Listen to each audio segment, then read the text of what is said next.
Agora, Fábio, como é que está o momento atual para a Bolsa nos Estados Unidos? Acontece. Muita gente falando em recessão econômica por lá, mas a gente não viu a Bolsa americana cair, na verdade, né? De fato, não caiu, Sim. né?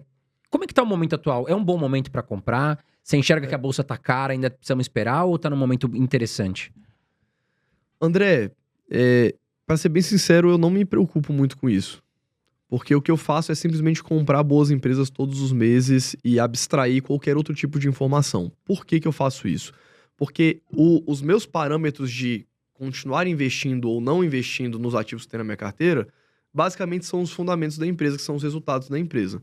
Então, toda ação que eu invisto, eu tento olhar por trás o negócio, por trás dela, e eu entendo se aquele negócio tende a continuar perene, continuar crescendo conforme eu havia previsto inicialmente. É isso que eu me importo. E eu faço isso, então a minha tomada de decisão, ela é puramente baseada nos resultados que estão da porta para dentro da empresa. Esse tipo de abordagem a gente chama de abordagem bottom-up. Ou seja, a gente olha para a empresa, a gente dá um peso muito maior para as empresas em si do que, de fato, para o cenário macro ou para os setores específicos, né? Até existe essa abordagem que a gente chama de top-down, que é o investidor que investe de uma forma mais macro, se preocupando mais com os grandes ciclos e menos com as empresas que estão ali. Eu faço exatamente o contrário. Tudo que está da porta para fora da empresa, que eu entendo que está totalmente fora do controle do CEO, da diretoria, do plano de negócio da empresa, tudo que está da porta para fora, não me importa na minha tomada de decisão. Vou dar um exemplo de algumas empresas, tá? Tem uma empresa que eu invisto, que é a Vail Resorts, que ela é uma empresa que ela é proprietária de estações de esqui. Ela tem 37 estações de esqui nos Estados Unidos, no Canadá e na Austrália. Nossa, na Austrália? Nem sabia que tinha. Austrália. Achei que lá só fazia calor na Austrália. A maioria delas estão nos Estados Unidos, mas ela tem uma grande no Canadá, que é o Whistler, e algumas pequenas na Austrália. Enfim, o que aconteceu com a empresa? Durante a pandemia, simplesmente teve uma queda absurda de pessoas indo, porque metade dos clientes da Vail são pessoas que são turistas, pessoas que viajam para ir para a estação de esqui. Os outros 50% normalmente são pessoas locais. Aqui no Brasil a gente não tem muito isso, porque pra gente, pra esquiar, a gente tem sempre que viajar. Mas pra quem mora nos Estados Unidos do lado de uma estação de esqui, muitas vezes a pessoa esquia desde criança, igual jogar futebol. Uhum.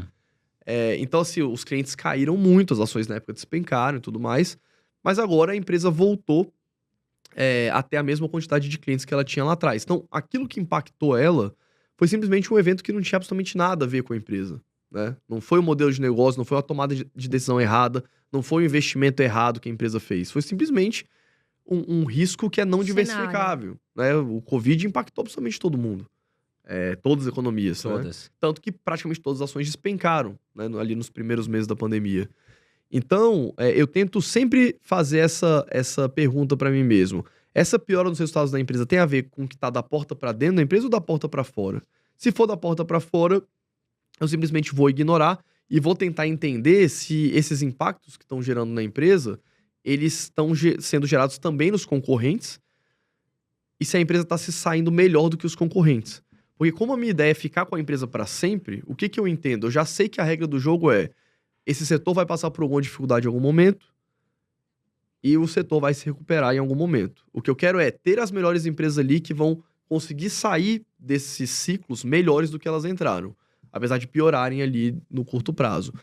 Então, para mim, se vai ter recessão nos Estados Unidos, se não vai ter, para onde que os juros vão, para onde que eles não vão, ele não é uma informação tão relevante para mim. Tem outro ponto também que é importante em relação à economia, né? Quando a gente fala de crescimento de PIB, por exemplo, existem alguns estudos que mostram que não existe uma correlação de crescimento de PIB com valorização da bolsa. Isso anda razoavelmente descorrelacionado. Por quê? Porque o mercado ele tende a se antecipar. Então, se existe uma expectativa de recessão, as ações já estão incorporando esse preço. E aí, se vem até uma recessão, por exemplo, e a recessão só que ela vem menos forte do que o mercado imaginava, a bolsa já sobe. Então, o mercado ele não anda exatamente casado com esses cenários, né? Até o investidor pessoa física aqui no Brasil é muito comum. O pessoal que está assistindo a gente aqui, tá vendo... investimento exterior, bolsa, mas tá todo mundo socado ali no CDI, porque a gente tá com as taxas de juros altas, né? O investidor pessoa física, ele olha pro CDI e, enquanto o CDI estiver bom, ele tá ali. Só que qual que é o problema? Todos os ativos do mercado, eles estão sendo precificados com os juros do futuro, né? Os juros das taxas longas dos títulos públicos de longo prazo indexados à inflação, e isso acontece em tempo real. Então, o que acontece muitas vezes? O juros já está caindo lá no futuro, a bolsa já está subindo, por isso até que a gente vê essa alta recente da bolsa no Brasil, mas o investidor está lá achando que ele vai receber aqueles 12, 14, 10% pro resto da vida. E aí o que acontece? Volta, né? Daqui 2, 3 anos, quando o juros voltar lá para 6%, 5% e a bolsa já tiver subido 100%, O cara não sabe o que aí fazer. o cara vai querer ir para a bolsa. Né? Então você solta o investidor, pessoa física na bolsa, ele só vai comprar no topo e vender no fundo. Sim. E no topo, capa de revista, capa de jornal, capa de O portal. auge, né? É só bolsa, melhor o momento da bolsa, né? E agora é o momento da renda fixa.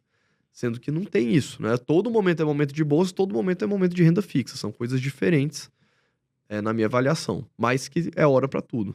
Mas e, por exemplo, muitas pessoas perguntam, renda fixa, até tocando nesse assunto. Como que a pessoa pode investir lá fora? Na renda fixa? De repente ela tá ali, ela quer ter um perfil mais conservador, como que ela faz? Igual aqui no Brasil, a gente tem algumas opções, tá? Você pode comprar títulos públicos norte-americanos e você pode comprar renda fixa corporativa. Então você compra um título de dívida de alguma empresa que é listada na bolsa, por exemplo, que vai te pagar um pouco mais do que os títulos públicos norte-americanos. O que acontece hoje e já há um bom tempo, tá? É que os juros dos títulos públicos norte-americanos, eles pagam juros muito baixos. Então, o investidor pessoa física aqui no Brasil está acostumado a receber 10%, 14% durante, sei lá, praticamente o plano real, tirando o comecinho do plano real que a gente tinha juros de 40% ao ano, mas se a gente pegar de 1998, 2000 para cá, os últimos 25 anos, os juros ficaram ali pelo menos 10, 12, 16, né, nessa faixa. Mais recentemente a gente viu os juros batendo ali em 2, agora voltando, mas o brasileiro está acostumado a receber o 1% dele ao mês ali, né? Quando a gente vai para os juros norte-americanos, a gente vê que é diferente. Desde o subprime, da crise do subprime em 2008, os juros norte-americanos estavam em zero praticamente. Então você não ia receber praticamente nada de juros real investindo na renda fixa. Agora o Fed subiu as taxas, mas mesmo assim, se a gente pegar uma renda fixa de 1 ano, 2 anos, 3 anos, dos treasuries, né, que são os títulos públicos norte-americanos, você vai ver que tá ali em 3%, 2%, 3,5%, dependendo do prazo de alocação.